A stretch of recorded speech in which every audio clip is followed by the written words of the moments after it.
This I have already conveyed all of you earlier कि sir transfer of ownership और एक independent event है और डिलीवरी ऑफ गुड्स एक इंडिपेंडेंट इवेंट है। ओनरशिप पहले ही सेलर से बायर के पास में ट्रांसफर हो सकती है, लेकिन गुड्स सेलर के पास में ही रह सकते हैं। वो डिलीवरी कैसे क्या बाद में उससे रिलेटेड रूल्स। गुड्स पहले ही डिलीवर हो सकते हैं, ओनरशिप अभी तक सेलर ने दी नहीं है, ऐसा भी हो सकता है।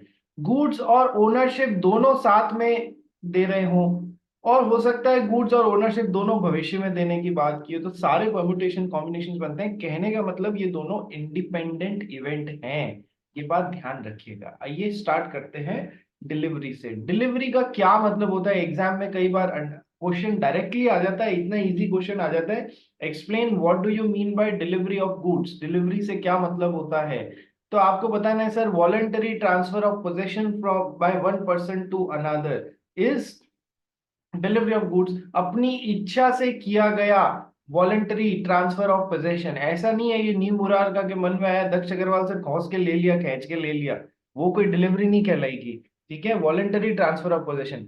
सर डिलीवरी कितने तरीके की होती है? न्यू मुरार का बता सकता है डिलीवरी कितने तरीके की होती है?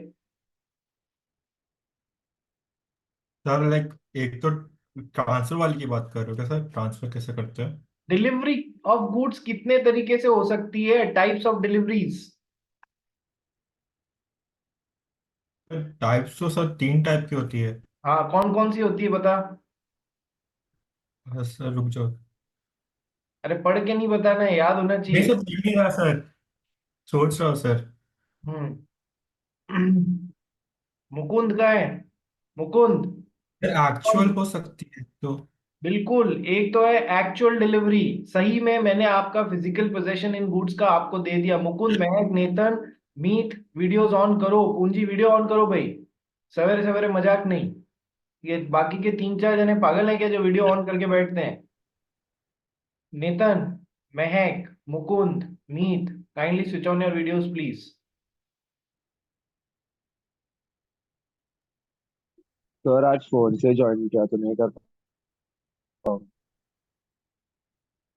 बाकी जिन्होंने फोन से नहीं ज्वाइन किया है वो कृपया करके अपने वीडियोस ऑन कीजिए। I am going to start a practice from tomorrow onwards. जिसने भी वीडियो ऑन नहीं करेगा मैं उसको क्लास से बाहर निकाल दूंगा। मैं एक दिन एडवांस में बता रहा हूँ, आगे आपकी इच्छा। तो एक तो होता है सर एक्चुअल डिलीवरी। करण फारिया, दूसरी टाइप ऑफ डिलीवरी बता। Constructive construct acknowledgement. Constructive delivery या एक्नॉलेजमेंट डिलीवरी भी बोलते हैं इसको। और तीसरी बताएगा दक्ष। दक्ष, तीसरी तरीके की डिलीवरी बता। Sir symbolic delivery. Symbolic delivery, जिस गोदाम में माल पड़ा था उसकी चाबी दे दी, सिंबल दे दिया। या फिर ट्रांसपोर्टर के पास माल चढ़ाया था, उसकी पावती मैंने आपको दे दी, जिससे आपका कंट्रोल आ गया उस पर। तो एक्चुअल डिलीवरी, कंस्ट्रक्टिव डिलीवरी और सिंबॉलिक डिलीवरी। ठीक है, नेक्स्ट। थोड़ी सी शर्म करो सब जने। 10:30 की क्लास तुम्हारी दूसरी है, 10 बजे मैं छोड़ दूंगा। 9 से 10 अपनी क्लास रखी है, 5 मिनट और मैंने अपनी तरफ से छूट दे दी। नहा धो के आना चाहिए क्लास में, सब उठ उठ के आ रहे हैं क्लास में, व्हाट इज दिस। ठीक है, डिलीवरी ऑफ गुड्स चालू करते हैं। ठीक है, आइए स्टार्ट कीजिए। Delivery is voluntary transfer of possession from one person to another. Let us start the rules regarding delivery of goods. Following are the rules. 10-12 rules हैं, सारे पढ़ने हैं। पहला पढ़ भाई, करण Faria. Effect of part delivery. The delivery of part of goods in progress of the delivery of whole has the same effect for the purpose of passing of property in such goods as a delivery of whole. देखो, ये section बड़ा ही धांसू और important जिसको बोलते हैं ना, इस पे बेस्ड क्वेश्चंस भी आ जाते हैं कई बार एग्जाम में। सेक्शंस बोले तो ये जो पॉइंट है कि सर कई बार ऐसा होता है कि सेलर को बायर को गुड्स डिलीवर करने हैं, लेकिन वो एक साथ नहीं कर पा रहा है। क्योंकि मान लो फॉर एग्जांपल, जो लोडिंग टैक्सी या लोडिंग ट्रक बोल लो, उसका साइज छोटा है, उसमें एक बार में 500 यूनिट ही आ सकते हैं सामान के, जबकि 1000 यूनिट देने की बात की गई है। तो क्या ये कैसी हो जाएगी? Effect of part delivery delivery of part of goods in progress of the delivery of the whole, delivery of part of goods in progress of the delivery of the whole. Seller ने buyer को बोला sir goods तैयार हैं आप ले जा सकते हैं, तो लोडिंग टैक्सी आई, लोडिंग ये जो कैंपर जिसको बोलते हैं लोडिंग ट्रक आया, वो एक बार में उसने कहा ये रहे आपके 1000। उसने कहा सर मेरे ट्रक में तो एक बार में 500 ही आएंगे, तो 500 भर के ले जा रहा है बायर के यहाँ पर, फिर वापस खाली करके आएगा, बाकी के 500 लोड करेगा और ले जाएगा। ये कैसी डिलीवरी है? Part delivery. लेकिन ये पहली बार जो पार्ट डिलीवरी दी गई है, it is in continuation of the whole, it is in continuation of the whole, यानी 1000 के कंटिन्यूएशन में ही है। तो क्या मान लिया जाएगा? Sir it has the same effect, part delivery in continuation which is in progress of the delivery of the whole has the same effect for the purpose of passing of property in such goods as a delivery of the whole। sir ये मान लिया जाएगा कि बाकी के 500 पे भी जो अभी तक लोडिंग टैक्सी में भरे नहीं जा चुके हैं वो भी बायर के पास में डिलीवर कर दिए गए हैं। क्या इस पॉइंट का मतलब समझ में आया? सेलर कह रहा है ये पकड़ो 1000 यूनिट, ठीक है, ये अपनी लोडिंग कंटेनर लेके आया, उसमें केवल 500 यूनिट ही आ रहे हैं, बट इसने तो यही कहा ना ले लो सर। जिसने कहा ठीक है मैं 2 बार में ले जाता हूँ 500 करके, ठीक है। तो this part delivery which is in continuation of the whole has the same effect जैसे कि पूरा का पूरा 1000 अभी तक डिलीवर कर दिया हो। ट्रांसफर ऑफ प्रॉपर्टी के लिए इसका वही इफेक्ट आएगा, ट्रांसफर ऑफ ओनरशिप, जैसे कि पूरा डिलीवर कर दिया हो। इफेक्ट समझो, देखो कहानी बनाते हैं, कहानी से इफेक्ट समझ में आएगा आपको। अभी तक सेलर से बायर पहला 500 यूनिट लेके निकला 1000 में से, ठीक है, ये यहां पर खाली करके आया, जितने में क्या हुआ, पेंडिंग 500 यूनिट में यहां पर आग लग गई, पेंडिंग 500 यूनिट में आग लग गई। अब बायर तो बोलेगा, बायर के मन में तो आएगा भाई मैं तो 500 यूनिट ही ले गया, बाकी के 500 यूनिट मैं थोड़ी ले गया, तो वो तो तेरे को वापस बना के देने पड़ेंगे या फिर 500 के कम पैसे ले, ठीक है। एक जबकि हमारा सेल ऑफ गुड्स एक्ट बोलता है कि सर आपने पेन मतलब पार्ट डिलीवरी की है which is in continuation of the whole, तो उसका वही इफेक्ट होगा जैसे कि ये मान लिया जाएगा जैसे कि 1000 यूनिट ट्रांसफर कर दिए गए हैं for the purpose of ownership, transfer हो गई है वो डिलीवरी के कारण। ये सब मत करना कि है ना नहीं नहीं 500 ही ट्रांसफर हुए हैं, अभी तो 500 लेने बाकी थे, आग लग गई तो मैं थोड़ी जिम्मेदार हूं ना। यदि part delivery is given in continuation of the whole it has the same effect जैसे कि पूरा डिलीवर कर दिया गया हो। क्या ये पहला पॉइंट समझ में आया? पहला पॉइंट समझ में आया? Yes sir. एग्जाम्पल पढ़ो। A seller requested B, a buyer, to take delivery of 1,000 boxes of cotton which he has sold. A started removing the cotton bales through his lorries. After removing 200 bales of cotton, there occurred fire. Consequently, rest of the bales were destroyed.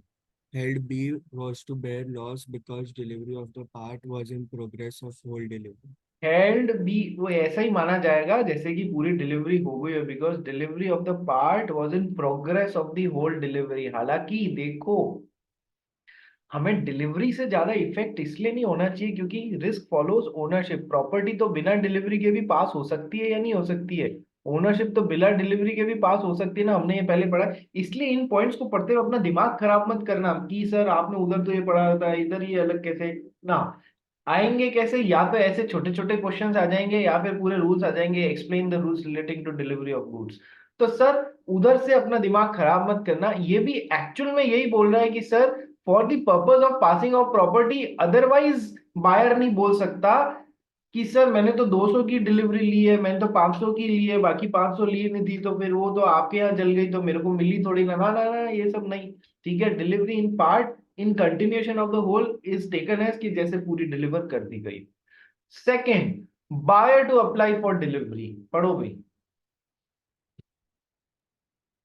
The seller of the goods is not obliged to deliver them until the buyer has applied for delivery unless otherwise agreed. देखो seller और buyer के बीच में एक agreement हुआ है कि इतने तारीख को अगले महीने की 1 तारीख को आप अगले महीने की 1 तारीख को माल देना है, ठीक है। सेलर को उस माल को तब तक देने की जरूरत नहीं है जब तक कि बायर उसके लिए अप्लाई ना कर दे। क्या? बायर टू, यदि कॉन्ट्रैक्ट साइलेंट है, या तो कॉन्ट्रैक्ट में हो जाएगी सेलर लेके आएगा, यदि कॉन्ट्रैक्ट साइलेंट है तो the seller of the goods is not obliged to deliver them until the buyer has applied for the delivery unless otherwise agreed। या तो कॉन्ट्रैक्ट में लिख दो कि नहीं मैं कोई अप्लाई नहीं करूंगा, 1 तारीख को आपको माल लेके आ जाना है। यदि कॉन्ट्रैक्ट साइलेंट है तो सेलर को अपनी परफॉर्मेंस कब देनी है सर? डिलीवरी वाली। सर डिलीवरी के लिए रूल है, देखो सेलर को अपनी परफॉर्मेंस कब देनी है? जब बायर उस दिन अप्लाई कर देवे, उसकी 1 दिन पहले अप्लाई कर देवे तब देनी है। डिलीवरी को लेके second rule, buyer needs to apply for the delivery. ठीक है, प्लेस ऑफ डिलीवरी पढ़ो भाई।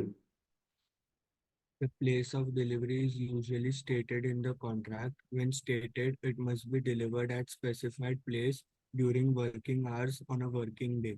देखो, the place of delivery generally usually contract में होता है कि आपको ये माल जो 1000 यूनिट मैंने ऑर्डर किया है आपको मुंबई में मेरे इस गोदाम में डिलीवर करवाने हैं। The place of delivery is usually stated in the contract. तो जब वो बता दी गई है when stated it must be delivered eight a specified place during working hours on a working day, ये सब अपन कहाँ पढ़ चुके हैं सर? परफॉर्मेंस ऑफ कॉन्ट्रैक्ट नाम का एक चैप्टर पढ़ा था ना कॉन्ट्रैक्ट एक्ट में, कि सर कौन से घंटों में डिलीवर करनी है, कुछ कुछ वहां से मैच करेगा, कुछ वहां से डिविएट करेगा। ठीक है, तो सर प्लेस ऑफ डिलीवरी या जनरली तो कॉन्ट्रैक्ट में बताई हुई होती है, लेकिन जब बताई हुई होती है तब तो वो उस जगह पे डिलीवर करनी है। कब डिलीवर करनी है सर? वर्किंग डे पे डिलीवर करनी है। छुट्टी 26 जनवरी और 15 अगस्त और ये सब जो, या फिर कोई दूसरी छुट्टी है संडे की, उस दिन नहीं डिलीवर करनी है। ठीक है, वर्किंग डे पे वर्किंग आवर्स में, वर्किंग आवर्स 8 to 6, 8 to 5 है, 9 to 6 है, जो भी है उसमें इतना टाइम देना है कि वो भी उस माल को अपने आप पर अच्छे से जमा सके। ठीक है, रीजनेबल अपॉर्चुनिटी अगले वाले को भी मिलनी चाहिए। ठीक है, अब सवाल कब आता है? सेलर और बायर ने प्लेस ऑफ डिलीवरी के बारे में बात ही नहीं करी है कि कहां पर माल, दोनों अलग अलग शहर में बैठे हैं और प्लेस ऑफ डिलीवरी की बात ही नहीं की गई है। दोनों एक ही शहर में बैठे हैं लेकिन ये किसी ने नहीं बोला कि मैं आके माल उठाऊंगा या फिर तेरे को माल लेना है। तो सर मान लो अलग अलग शहर में बैठे हैं और कोई प्लेस मेंशन नहीं करी कि माल कहाँ डिलीवर किया जाएगा। पढ़ भाई। In cases mentioned, the goods are to be delivered at a place where they were at the time of sale, and if not in existence, at the place where they would be manufactured. यदि contract silent है, seller और buyer decide ही करना भूल गए कि माल कहां पर deliver किया जाएगा, तो the goods are to be delivered at a place, उस जगह पे where they were at the time of sale, जिस समय वो सेल के समय जहां पर पड़े हुए थे वहीं पर डिलीवर किया जाएगा भैया। यानी कि सेलर बैठा है पुणे में, बायर बैठा है मुंबई में, इन लोग ने डिसाइड ही नहीं किया माल कहां पर डिलीवर किया जाएगा। तो sir at the time of sale वो माल कहां पड़ा था कि सर पुणे में पड़ा था, तो सर पुणे में ही डिलीवर किया जाएगा। बात समझ में आ गई? बात समझ में आ गई। बायर सेलर को जबरदस्ती बाद में कॉन्ट्रैक्ट बनने के बाद में ऐसे फोर्स नहीं कर सकता, नहीं नहीं मुंबई तो पहुंचाना ही पड़ेगा आपको। तो या तो ये होगा माल बेचना है तो बोल देंगे ठीक है पहुंचा देंगे, आपका प्राइसिंग उसका वो माल भाड़ा आपका लगेगा, भाड़ा आपका लगेगा, ठीक है, किराया आपका लगेगा, ऐसा बोल सकता है।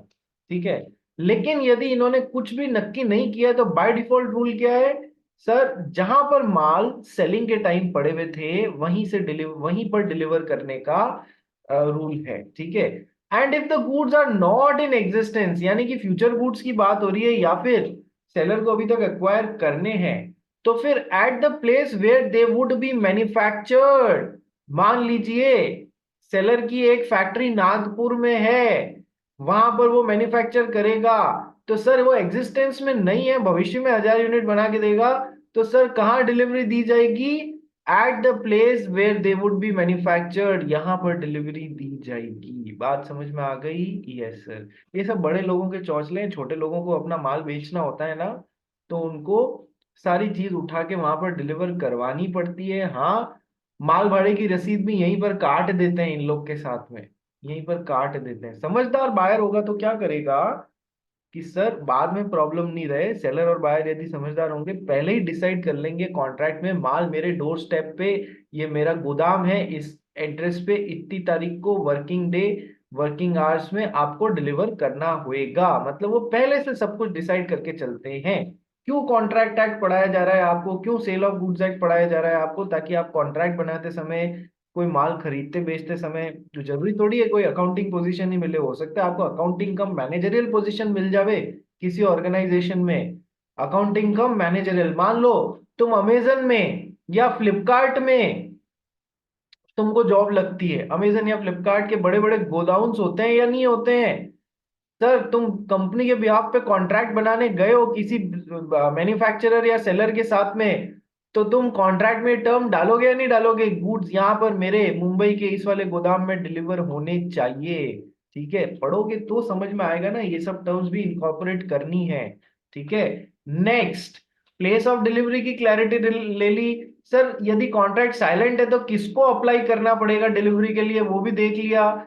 सर पार्ट डिलीवरी का इफेक्ट देख लिया। अब टाइम ऑफ डिलीवरी, सर पढ़ो इसको। When the time of sending the goods has not been fixed by the parties, the seller must send them within a reasonable time. आप माल भेज देना, buyer ने बोला, कोई टाइम फ्रेम नहीं बताई, तो सर कितने टाइम में उसको माल देना है? सर रीजनेबल टाइम के अंदर अंदर दे देना है। रीजनेबल टाइम क्या होता है, ये केस टू केस बेसिस पे डिसाइड करेगा। पटाखों को लेने की बात हो रही है तो ऑब्वियस सी बात है, दीपावली से कम 15 दिन पहले दोगे या नहीं दोगे, ताकि मैं भी माल खपा सकूं। दीपावली के बाद या से दीपावली देने का क्या मतलब है? ठीक है, होली के कलर्स की बात हो रही तो रीजनेबल टाइम अपने आप सिचुएशन से निकल के आएगा ना, होली के 15 दिन पहले तो कम से कम पहुंचाओ भाई माल। ठीक है, या 1 महीना पहले, 20 दिन पहले पहुंचाओ। तो टाइम ऑफ डिलीवरी या तो फिक्स कर लो, नहीं फिक्स करिए तो सेलर को वो रीजनेबल टाइम के अंदर अंदर माल को डिलीवर करना है। Reasonable time, situation to situation, diplomatic हो जाना। पॉइंट नंबर 5 पढ़ भाई। Goods in possession of a third party, where the goods at the time of sale are in the possession of a third person, there is no delivery unless and until such third person acknowledges the buyer that he holds the goods on his behalf.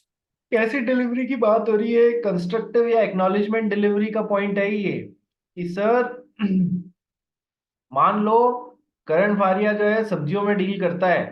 ठीक है, सब्जियों में तो इसने सर्दी के मौसम में, आलू कब उगते हैं एक्चुअल में? सर सर्दी के मौसम में उगते हैं, जो कि पूरे साल कोल्ड स्टोरेज से आते हैं आप लोग के पास में। पूरे साल आलू नहीं उगता है, केवल सर्दी के मौसम में उगता है। तो पूरे साल का सर कोल्ड स्टोरेज में डाल दिया। फिर इसने वो माल किसको बेचा? मान लो मिस्टर एक्स को बेचा, वो माल मिस्टर एक्स को बेचा। तो ये जो कोल्ड स्टोरेज का ओनर है, इसने सिग्निफाई किया यहाँ पर, कोल्ड स्टोरेज के ओनर ने यहाँ पर एक्नॉलेज कर दिया, आज से मैं माल आपके बिहाफ पे होल्ड कर रहा हूँ, तो ऑटोमेटिकली डिलीवरी मान ली जाएगी ना।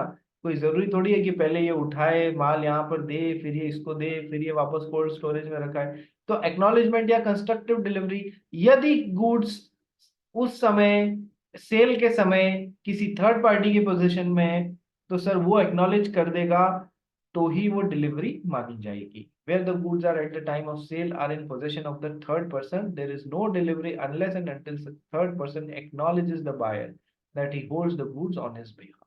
ठीक है, फाइन। दक्ष अग्रवाल, नींद आ रही है क्या? नहीं सर। नहीं तो क्या मम्मी ने कोई नाश्ता वाश्ता नहीं दिया क्या, कि भूख लग रही है, नींद आ रही है, क्या हो रहा है सवेरे सवेरे? तुम लोग की 9 बजे क्लास में ये हालत हो रही है। सवेरे बातें तो करते हो सर, 5 बजे ले लेंगे हम लोग क्लास, आ जाओ आप तो। हैं? सर मैं तो 7 बजे उठ गया था। 7 बजे ही उठ गया? अरे बाप रे, बड़ी जल्दी उठ गया यार। चलो आ जाओ। नेक्स्ट करते हैं, time for tender of delivery. Tendering of performance of contract में अपन ने पढ़ा था या नहीं पढ़ा था? चैप्टर परफॉर्मेंस ऑफ कॉन्ट्रैक्ट में कि सर परफॉर्मेंस दो तरीके से दिया जा सकता है, या तो एक्चुअल परफॉर्मेंस या टेंडर या ऑफर ऑफ परफॉर्मेंस की, दे भैया तारीख आ रही है मैं परफॉर्म कर दूं क्या। ठीक है, तो सर सब कुछ पढ़ने का अपन ने उस चैप्टर में कहा किया, ऑफर ऑफ परफॉर्मेंस या टेंडर ऑफ परफॉर्मेंस में किया। ठीक है, तो ऑफर या टेंडर ऑफ परफॉर्मेंस में क्या पढ़ा था कि सर टेंडरिंग भी करनी है तो अपने को एक टाइम फ्रेम के अंदर अंदर, लॉजिकल टाइम फ्रेम के अंदर अंदर टेंडर करना होता है। ऐसा नहीं रात को 2 बजे पहुंच के बोल दो वहां दरवाजा खटखटा के, आज तारीख हो गई है डिलीवरी कर दूं क्या। What foolishness. ठीक है, इसलिए time for tender of delivery पे काफी कुछ पढ़ चुके हैं। आओ यहाँ क्या लिखा है वो पढ़ते हैं, पढ़ भाई। The demand or tender of delivery may be treated as ineffectual unless made at a reasonable hour. ठीक है, रीजनेबल टाइम रीजनेबल आर्मी करना है टेंडर जाके, ये बात अपन वहां पर ऑलरेडी पढ़ चुके हैं। बहुत अच्छा पॉइंट, एक्सपेंसेस फॉर डिलीवरी कौन बियर विथ करेगा? या तो कॉन्ट्रैक्ट में डिसाइड कर लो, नहीं तो क्या होगा, पढ़ो भाई। The expenses of putting the goods into deliverable state must be borne by seller in the absence of a contract to contrary. Goods को डिलीवरेबल स्टेट में लाने का एक्सपेंस किसको बेयर विथ करना पड़ेगा? गुड्स को डिलीवरेबल स्टेट में लाने का एक्सपेंस सेलर को बियर विथ करना पड़ेगा। सेलर को बियर विथ करना पड़ेगा। कैसे? कि सर मान लो सेलर क्या है, शक्कर में डील करता है, तो 50 किलो शक्कर यहां पड़ी हुई थी, ठीक है। अब बायर आया, बोला आज मकर संक्रांति है, कल मकर संक्रांति है, मेरे को 50 लोगों को 1-1 किलो शक्कर का पैकेट देना है। लोग देते हैं, बहुत दान पुण्य करते हैं आज के टाइम में, और कुंभ मेला भी चल रहा है भाई, आज तो आज से कल से स्टार्ट हो गया, ठीक है, तो लोग बड़ा दान पुण्य। तो इसने क्या बोला, मुझे 1-1 किलो के 50 पैकेट दे दो।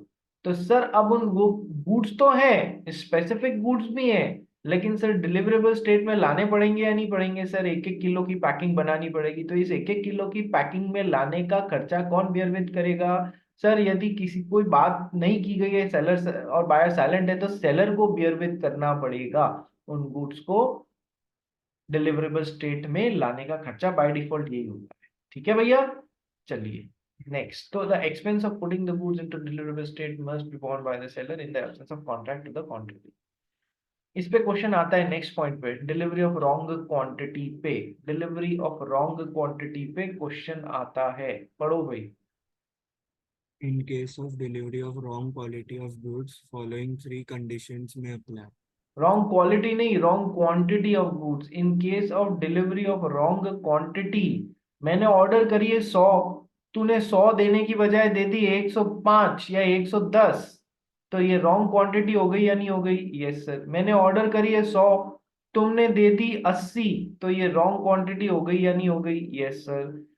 मैंने ऑर्डर करी है 100, तुमने 50, तो जिस डिस्क्रिप्शन की ऑर्डर करी है वो भेज दी, 50 दूसरे डिस्क्रिप्शन का माल भेज दिया। तो ऐसी ऐसी सिचुएशंस अपने को यहां पर पढ़नी पड़ेगी डिलीवरी ऑफ रॉन्ग क्वांटिटी में। पढ़ भाई। First, delivery of lesser quantity. The buyer may either accept the goods and pay for it at contract price or reject it. बहुत बढ़िया सर। दीपावली का टाइम आ रहा है, ठीक है, या होली का टाइम आ रहा है, किसी से भी एग्जाम्पल से पकड़ लो। तो दक्ष अग्रवाल के पापा के ऑफिस में मान लो उनकी टीम में 100 लोग काम करते हैं, 100 लोग काम करते हैं, तो उन्होंने 100 1-1 किलो के मिठाई के डब्बे मंगाए कि होली पे मैं सबको 1-1 किलो मिठाई का डब्बा दूंगा, ठीक है। अब मिठाई वाला जो था वो थोड़ा टेढ़ा दिमाग था, वो 80 पैकेट ही लेके आया। तो अब दक्ष अग्रवाल के फादर के सामने तो बहुत, वो कहते हैं ना, अजीब सी सिचुएशन आ जाएगी ना, किन 80 को देवे और किन 20 को छोड़ देवे। तो इससे भाई लोगों का मॉरल डाउन होता है या नहीं होता है कि हमको तो दिया ही नहीं है। बात मिठाई के डब्बे की नहीं है, बात एक्नॉलेजमेंट की है कि आप किसको एक्नॉलेज कर रहे हो और किसको नहीं कर रहे हो। तो दक्ष अग्रवाल के फादर ने एक स्टेप लिया, किसी को भी नहीं दूंगा, तूने डिलीवरी ऑफ लेसर क्वांटिटी की है, ले जा 80 की 80 वापस, नहीं तो मेरी टीम में मोटिवेशन खराब हो जाएगा। I don't want to give some people and don't want to abstain from giving some people, ठीक है। तो यदि 100 की क्वांटिटी की बात हुई है और वो 80 लेके आया है, तो सर अब दक्ष अग्रवाल के फादर के पास में दो ऑप्शन है, या तो वो लेसर क्वांटिटी को एक्सेप्ट कर ले या फिर वो रिजेक्ट भी कर सकते हैं। नहीं भाई, ये एज पर कॉन्ट्रैक्ट नहीं है, मुझे पूरी की पूरी 100 चाहिए, एज पर कॉन्ट्रैक्ट नहीं लेके आए हो, मैं पूरी रिजेक्ट करता हूं। तो क्या, in case of delivery of wrong lesser quantity, buyer may either accept the goods और उसका प्रोपोर्शनेटली 100 के हिसाब से 80 डब्बे का पे कर देगा, मतलब जितनी प्रोपोर्शनेट प्राइस होती है, पूरी कॉन्ट्रैक्ट प्राइस तो पे होगी नहीं, एंड पे for at the contract price, और ही में रिजेक्ट द होल, मतलब 80 उसको मेरे को नहीं चाहिए भैया, ले जा वापस, दोनों में से जो उसकी इच्छा हो। मतलब द कॉन्ट्रैक्ट बिकम्स वॉइडेबल। यदि छुपी हुई बात पढ़ना चाहो तो the contract becomes voidable at the option of father of Daksh Agarwal. वो चाहे तो उसको एक्सेप्ट करे, चाहे तो रिजेक्ट कर दे, ठीक है। वॉइडेबल में एक पार्टी के पास में ऑप्शन होता है या नहीं होता है, वो चाहे तो कंटिन्यू करे, चाहे तो रिजेक्ट कर दे, ठीक है। चलिए second, delivery of larger quantity. Sir डब्बे तो मंगाए थे 100, लेकिन हलवाई थोड़ा सा चतुर था, उसने कहा चलो 110 किलो भेज देते हैं, तो उसने ज्यादा भेज दी। ठीक है, पढ़ भाई। The buyer may accept the goods included in the contract or reject the rest, or he may reject the whole, or he may accept the whole. If the buyer accepts the whole of the goods so delivered, he shall pay for them at the contract price. Buyer के पास में क्या क्या option है? Sir भेज दिए 110, buyer में, अब चारों में से जो बायर की इच्छा होगी करेगा। The buyer may accept the goods included in the contract. भाई मैंने 100 का ही बोला था, मैं 100 डब्बे एक्सेप्ट करूंगा, फालतू 10 डब्बे एक्स्ट्रा मेरे को चिपकाने की कोशिश मत कर। ठीक है, तो पहला ऑप्शन क्या हो गया? Buyer may accept the goods included in the contract और रिजेक्ट द रेस्ट। ठीक है, ये हो गया पहला। और ही में रिजेक्ट द होल नहीं चाहिए। डॉट होशियार लोगों के मेरे यहाँ पर कोई काम नहीं है। 110 डब्बे तूने मेरे को 10 एक्स्ट्रा चिपकाने की कोशिश की, ले जा सारे के सारे वापस, तू भी जिंदगी भर मुझको याद रखेगा। और ही में एक्सेप्ट द होल, उसने कहा ठीक है कोई फर्क नहीं पड़ता है, 110 डब्बे दे दो, 10 दूसरी जगह काम आ जाएंगे। ठीक है, if the buyer accept the whole of the goods so delivered, यदि वो सारे के सारे एक्सेप्ट कर रहे हैं, तो सर जो भी कॉन्ट्रैक्ट के हिसाब से प्राइस है, इंक्रीज प्राइस के हिसाब से वो एडजस्टमेंट करके इंक्रीज प्राइस दे देगा। ठीक है, इस पॉइंट पे मैं थोड़ा सा, जिसको कहते हैं ना, कुछ तुम्हारे मॉड्यूल से कंफर्म करूंगा, माइनर से चेंज होगा तो कल बता दूंगा, अदरवाइज ये पॉइंट को फाइनल मानना। ठीक है, नेक्स्ट, अब डिलीवरी ऑफ रॉन्ग क्वांटिटी का तीसरा पॉइंट पढ़ गई। In case of delivery of goods contracted with the goods of different description. Mixed with the goods of different description, यानी कि एग्जैक्टली जो डिस्क्रिप्शन था वो और दूसरे गुड्स के डिस्क्रिप्शन के गुड्स मिक्स हो गया। एक बार पढ़ो इसको फिर समझते हैं। The buyer must accept the relevant अरे goods मे and है, reject the मस्ट मत, अपनी तरफ से मस्ट मत बना, ये तो फिर मीनिंग ही चेंज हो जाएगा। बायर को कंपलसरीली मस्ट एक्सेप्ट, मैं ये मे बोल रहा हूँ, ही मे एक्सेप्ट और ही मे नॉट, यानी मे का मतलब तो हो गया वो कैसा कॉन्ट्रैक्ट हो गया, कैसा हो गया, वॉइडेबल हो गया। और तू मस्ट बोल रहा है, नहीं उसको तो करना ही पड़ेगा, है ना। वो कहते हैं मतलब ही चेंज हो गया। ठीक है, इसलिए पहले क्या होता था,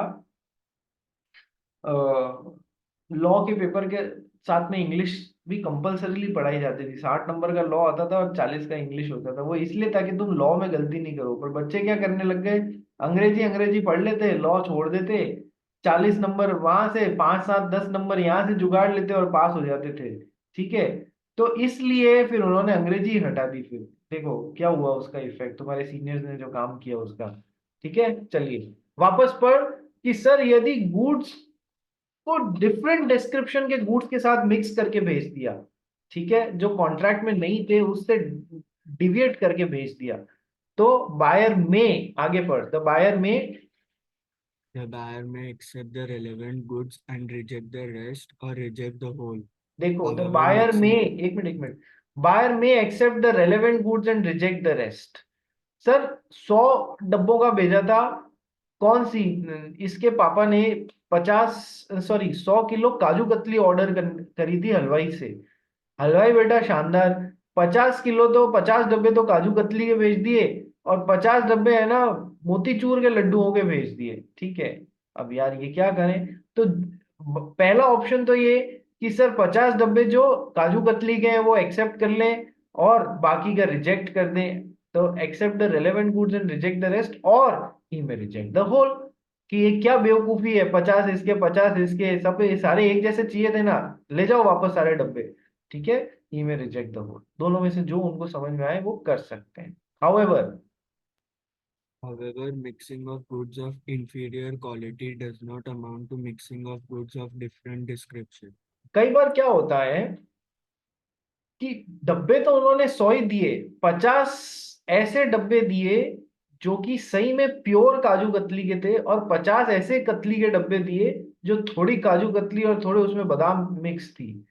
तो उसमें क्या है, ये थोड़ी इंफीरियर क्वालिटी की हो गई। Mixing of goods of inferior quality does not amount to mixing of goods of different description. Sir ये वो मतलब नहीं है, पर रिजेक्ट फिर भी कर सकते हैं। ठीक है, ये बात ध्यान रखना। चलिए ये हो गया डिलीवरी ऑफ रॉन्ग क्वांटिटी। कभी कभार इसमें से क्वेश्चन सभी में से देखने मिल जाएंगे, पहला पॉइंट में से देखने को मिल जाएगा। ठीक है, और आपको मतलब पढ़ना सब है, पहले पॉइंट में से ज्यादा आता है, रॉन्ग क्वांटिटी वाले पॉइंट में से कभी कभार क्वेश्चन आ जाता है, इंस्टॉलमेंट डिलीवरी में से क्वेश्चन आ जाता है, पढ़ भाई इसको।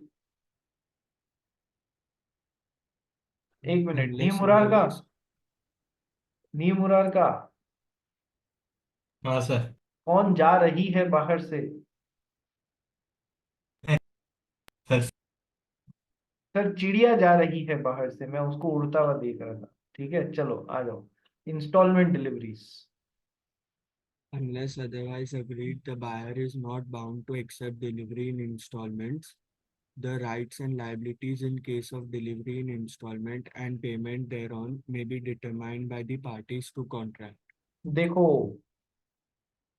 ये बात तो अपन ने कॉन्ट्रैक्ट एक्ट में भी पढ़ी हुई है कि सर सेलर और बायर के बीच में डिसाइड हुआ एक पर्टिकुलर तारीख को ये 1000 जोड़ी जूते यहाँ पर लाके देगा।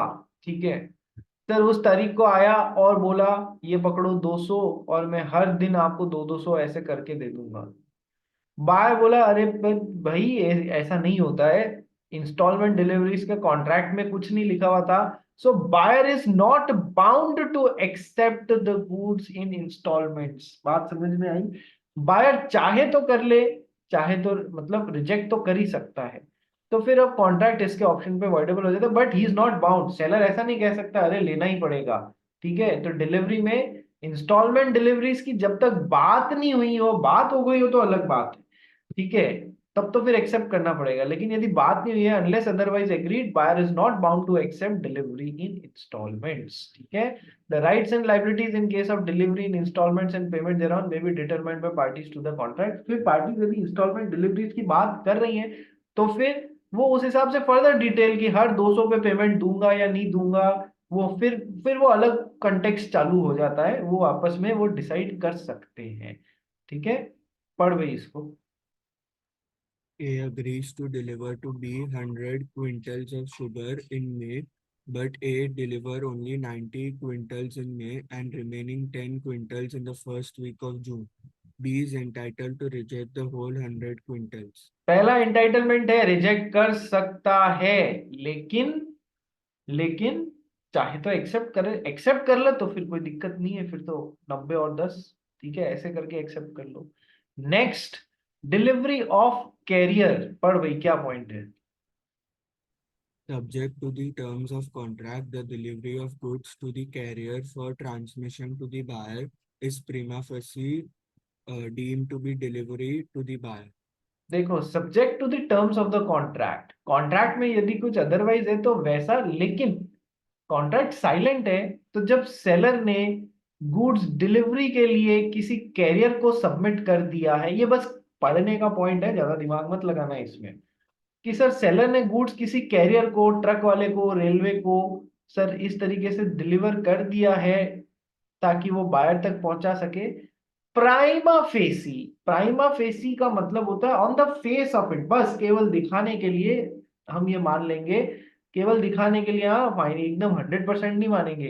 Prima facie deemed to be delivery to the buyer, कि बायर को डिलीवरी कर दियो, बस प्राइमा फेसी। हाँ, यदि इफ्स एंड बट्स होने लगे, यदि कल ही बताया था मैंने आपको कि सर एक बायर के अनपेड सेलर के पास में गुड्स के अगेंस्ट भी राइट्स होते हैं और बायर के अगेंस्ट भी राइट्स होते हैं। गुड्स के अगेंस्ट राइट्स में कल ही दो बताए थे, एक तो था राइट ऑफ लियन, जब तक पेमेंट नहीं आ जाता तब तक मैं गुड्स का फिजिकल पोजेशन अपने पास में रख सकता हूं। दूसरा था right of stoppage in transit. Mukund, right of stoppage in transit क्या होता है? नाम में आंसर छुपा हुआ है, बस एक ही दिमाग लगाने वाली जगह है। हेलो। हाँ जी, यस सर। सर एक बार क्वेश्चन रिपीट करोगे please? Right of stoppage in transit क्या होता है? कल वाली क्लास में बताया है, 12 घंटे पहले ही बताया है। Right of stoppage in transit. Sir याद नहीं मेरे को अच्छे से, बट एक सेकंड सर। देख, मैं नाम में ट्राई कर। मैं तेरे को क्या बोल रहा हूँ बेटा, नाम में आंसर छुपा हुआ है, स्टॉपेज इन ट्रांजिट। अब ट्रांसफर ऑफ ओनर, क्या बोलते हैं, पोजीशन ऑफ गुड्स के टाइम पे। हाँ, अ, अच्छा चलो, किसको ध्यान है बताओ, कल ही बताया मैंने आपको right of stoppage in transit क्या होता है। हाँ दक्ष बोल। सर वो जब ऐसे आपने इंसॉल्वेंसी का एग्जांपल दिया था, बिल्कुल। व्हेनेवर जब गुड्स देने लगे और तभी न्यूज़ आ गई कि जो बायर है वो इंसॉल्वेंट हो गया है, तब आप right of stoppage and transfer लगा के अपना जो गुड्स है ना वो वापस से ले सकते हो। बशर्ते गुड्स अभी तक अपन ने कैरियर को दिए हैं, कैरियर कैरियर किसके पास से, सेलर से बायर के पास में ले जाएगा। गुड्स अभी तक ट्रांजिट में ही है, मतलब कैरियर के पास में ही है, उसने बायर को डिलीवर नहीं किया है। और यदि बायर इंसॉल्वेंट हो गया, स्टॉपेज इन ट्रांजिट केवल एक ही जगह पे मिलता है, जब बायर, गुड्स अभी तक ट्रांजिट में और बायर इंसॉल्वेंट हो गया है, तो हम कैरियर को बोल के उस माल को वापस भी मंगा सकते हैं ना, कि रोक दे भैया, स्टॉपेज इन ट्रांजिट, नाम में आंसर छुपा हुआ है, स्टॉप कर दे, ट्रांजिट में चल रहे हैं गुड्स, ट्रांजिट में पड़े हुए हैं, स्टॉप कर दे, डिलीवर मत करना, डिलीवर मत करना, क्योंकि वो तो हो चुका है इंसॉल्वेंट, वापस मेरे तक ले आ। ठीक है, तो सर ये पॉइंट केवल पढ़ने का है। Subject to the terms of the contract, delivery of goods to the carrier for transmission to the buyer is prima facie deem to be delivery to the buyer. On the face of it हम ये मान लेंगे कि delivery हो गया, but जहां पर ifs and buts आने लगेंगे वहां स्पेशल रूल्स काम आने लग जाएंगे, जैसे right of stoppage in transit कल मैंने आपको बताया था। ठीक है, इसलिए पढ़ने का है। Next, deterioration during the transit, जब माल एक जगह से दूसरी जगह जा रहा है तो माल में ऑब्वियस सी बात है डिटोरिएशन होगा। सेम लिंक पे एक बार वापस रिजॉइन करो, फिर ये पॉइंट्स खत्म करवाते हैं, जल्दी से रिजॉइन करो।